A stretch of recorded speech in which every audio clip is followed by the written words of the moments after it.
There's a lot of advice out there suggesting that moms pump 8 times in 24 hours or every 3 hours around the clock, or maybe breastfeed their baby the same about 8 times in 24 hours or every 3 hours around the clock. The challenge here is that the normal range is actually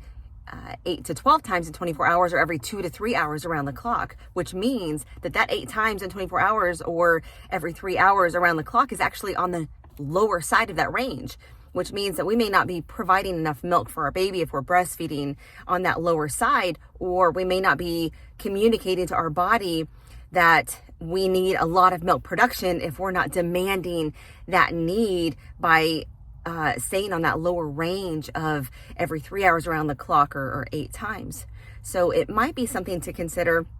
to increase the frequency and maybe consider kind of going for 10 times in 24 hours or every 2.5 hours to pump and or feed your baby, and kind of shooting for that higher range. Or always consider what your body might be producing or doing, or what your baby might be communicating to. And if you want to know more, follow me.